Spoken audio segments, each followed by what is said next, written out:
Good morning, everybody. It's Tony here from Rebel Financial. Thank you for joining us again. Today, our guest is Bill Boggess from the Ohio Cancer Research Organization. Is that right? So, that's right. All right. So we're going to talk about a number of things today. One, specifically what they do. In a nutshell, they offer grants to scientists. So I want to talk a little bit about that process. And so we'll go into length of that. But I also do want to talk about a little bit about cancer and the help that they're providing. So let me offer, first of all, congratulations. Last month, you were promoted to Executive Director after having, you've been there 18 years? Yep. Okay. Almost 19 now. Okay. So, tell us a little bit, what do you guys do exactly? We do two things, Tony, and the first one is very important, but we're known for it a little less than our primary mission. Number one, we have to provide public information and awareness about being proactive about your health. Reducing your cancer risks by the way that you live your life, eating healthy foods, getting exercise, reducing alcohol consumption, and all of those things. The overarching part of that is get a checkup and stay proactive about your health. Don't sit back and wait, because most cancers now are treatable. You can overcome this disease if you detect it early, and that's why one of our slogans is early detection saves lives, in a nutshell.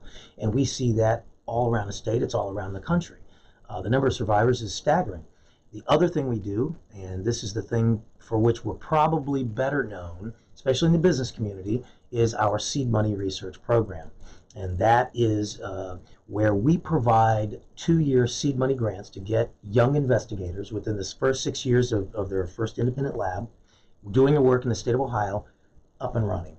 I mean, the numbers have gone up over the years in terms of what we provide. They're currently $60,000 grants, 30 for the first year, 30 for the second year. There's a review process at the end of that first year to make sure the project is still doing what it was, what it was intended to do, and is on track, and then they're awarded the second year's funding. Mm-hmm. That gets them up and running, and that allows them to go on to get the tangible results they need to apply to the NIH and other big funding sources. Okay.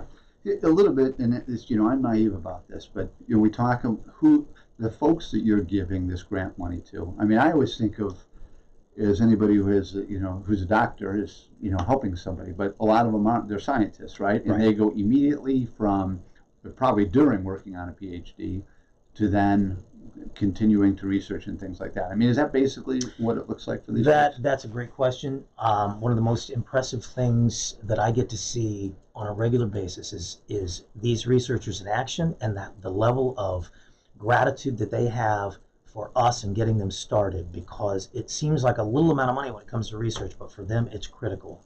Example, you're working at the James and you get your first lab up and running. Well, you have a telephone, and you have a computer, and you have an office, but you don't have any money. You're expected to go out and generate revenue to get your lab up and going, get your ideas off the ground.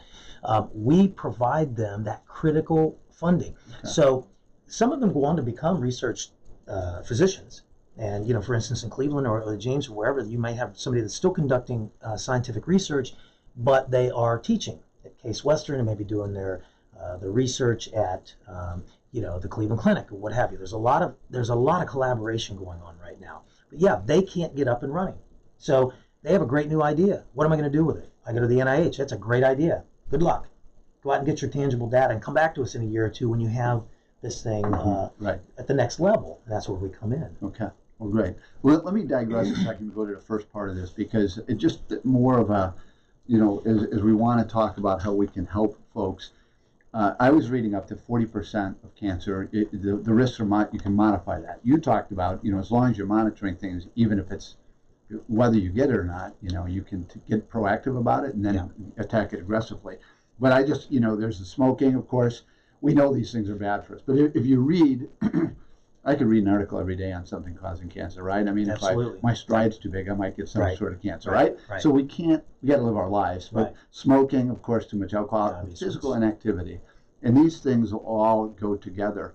And so the point I'm making is there are just so many cancers out there. Mm-hmm. And, there's so many obvious things that we all need to do to take care of ourselves, just to avoid the obvious ones the best we can, Mm-hmm. So, and I'll just, one more thing about it. I'm not going to go to the website. I'm telling that more for Eileen right now, but we may later, but there are so many great resources on your website, including the section that says Cancer 411, and you can go down there and see all of the things.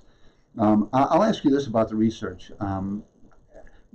Artificial intelligence and things like that. How much is that coming into play? I mean, it seems to me like we should be every day going forward as we just get better and smarter with computers and such, that hopefully we're going to be making and having more breakthroughs with cancer research and such. Are you seeing a change? Or you've been doing it 18 years, and how people research things? This is probably this would be considered, I think, by most scientists, and I get this from them, I'm not a scientist, that this is kind of the renaissance of battling this disease. Now, the disease evolves and it changes and it adapts and so forth, but right now there are more tools at their disposal. There is more collaboration than ever before, and you can see it.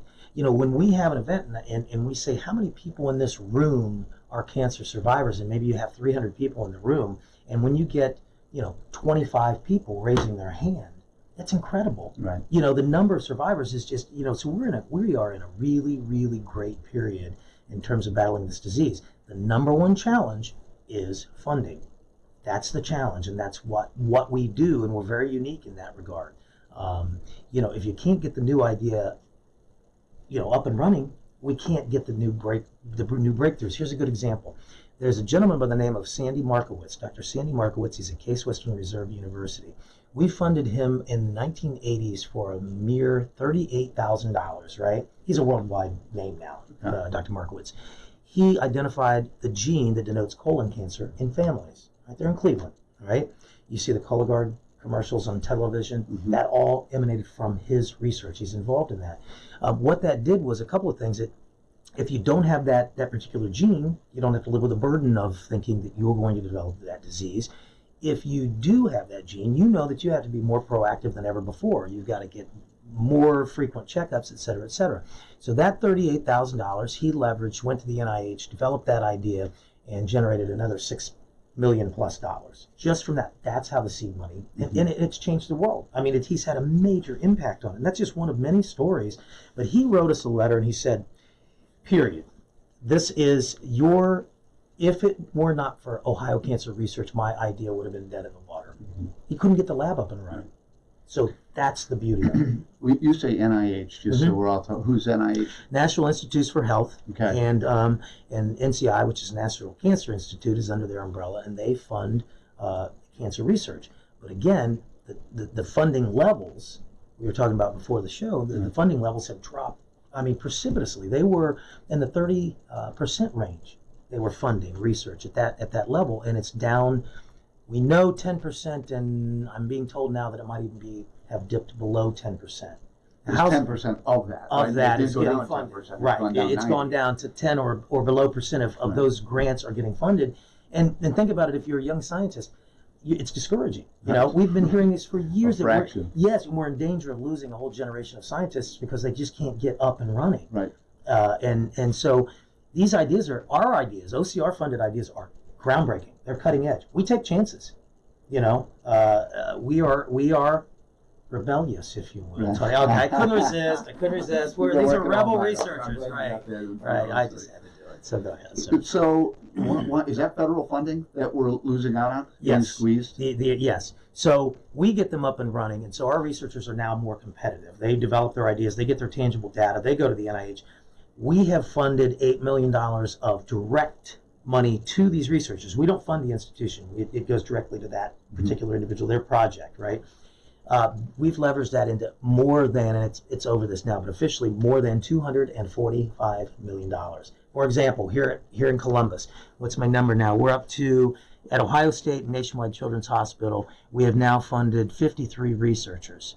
$2.1 million, right? 2.1 million. That's a pretty good number, but it's not a huge number, but it has generated $80 million back to those individuals and institutions to continue. Yeah. It's a huge number.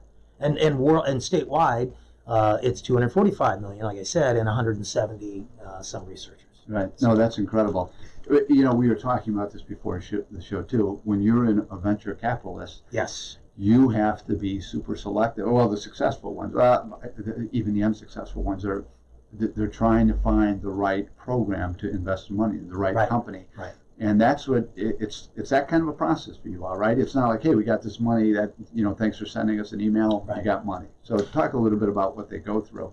And I'm, just so you can check my numbers on this, because you probably know numbers. I'm not as good as you, but it's about a 30-to-1 return on the dollar when it comes to the actual science. So if we fund someone for that, that $500, what is that, 3,000? No, that's 50. You do the math, Tony. Yeah, you do the math. But it's a 30-to-1 return. Right. And it's pretty incredible. So the other thing that we don't always mention, we probably should, if that particular recipient of grant money gets funding from the NIH or another national source, these are national, could be the American Cancer Society, could be any number of the Army funds cancer research, believe it or not. If they get that subsequent funding, and we are still in the funding process, we don't have to continue. That larger funding takes over. Now we can use those funds for a new idea. Right. Okay.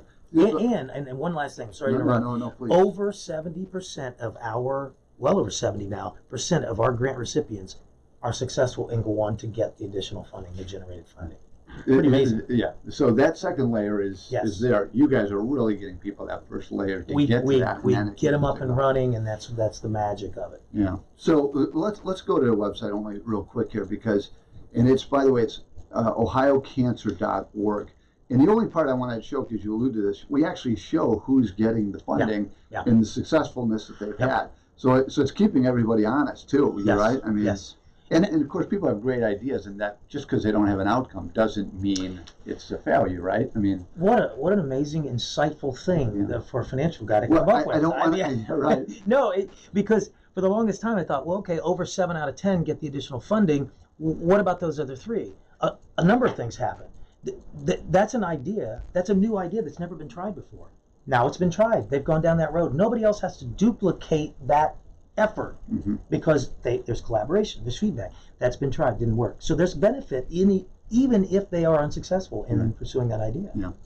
I'm reading a book, Annie Duke, a professional poker player, talks about living in bets. Phil would know that. Poker and cancer research go hand in hand. Well, here it is. It's about knowing that sometimes doing the right thing, you get the bad outcome. Right. Right. And you lose the hand, right? Yes. I mean, so it's about doing the right thing. And like you said, it may not be the result that you expected. And maybe it goes down and opens our eyes about something else. And sometimes, it could be a biologist or an engineer. Different people are conducting cancer research because there are so many crossovers now in the separate disciplines. It's amazing to me. Yeah.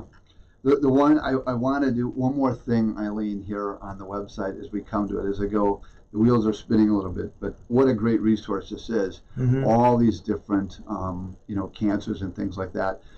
Another book, it's called Everybody Lies.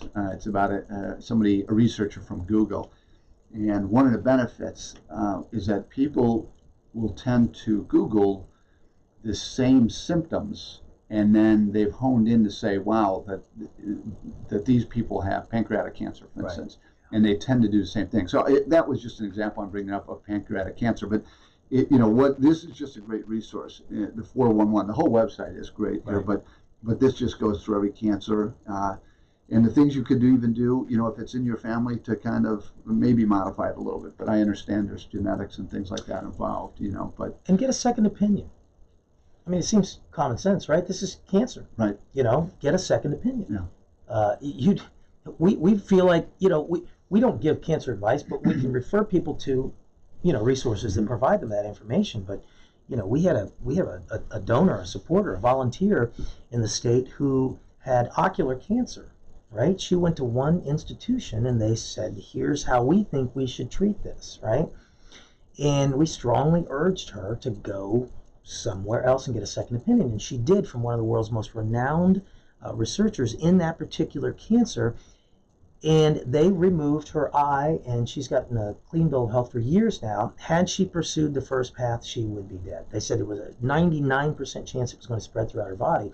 Now, that's not to be a knock on any particular, oncologist or anything. It just means that, just like anything in life, the more eyes you get on something, the more options you have. And so, don't be afraid. And good oncologists will, I think, tell patients that. You want to go out and get another opinion. That's great. You'll probably come back to me, and that's more than often the case, but they're going to concur. But be Yeah. Be Well, proactive. think about what we do in life. I mean, if we're getting new carpeting, right, we're going to go out Right. there and get a few opinions. Right. But now we're talking about, in your example, your eye, and you're Or giving your one life, opinion. you know. Be proactive. Go through the steps to do that. So, so one last aspect of what you do, and that is the raising money part. How can the average person? The hard part, you mean? The hard part, right. Not the last part, Right. really, but the first part. Yes. So what can we do to help on that? You know, the main thing that anyone can do for Ohio Cancer Research is convey our mission, because it's unique. It's unique in the country. It's unique in the state of Ohio. What we do is so vital to moving the ball down the field a lot faster. Mm-hmm. So that big return, getting new ideas, giving new ideas a chance. It's our other slogan. Give new ideas a chance. Let these young, talented people who are trying to make a difference in the world, get them up and running, because they're having dramatic impact. And if you want me to come over and tell you all about that at your house, I can tell you a lot of other success stories, right? But we have always generated our money through special events for many, many, many years, starting from no money, no research funded, to 170 some researchers and $245 million of research. We did that by special events. We honor people in different cities. We got an event here in Columbus, July 25, honoring Kyle Rooney from Turner. There'll be another honoree that night. So people will buy tables and they'll come out and support the event. We may generate $100,000, $200,000, whatever.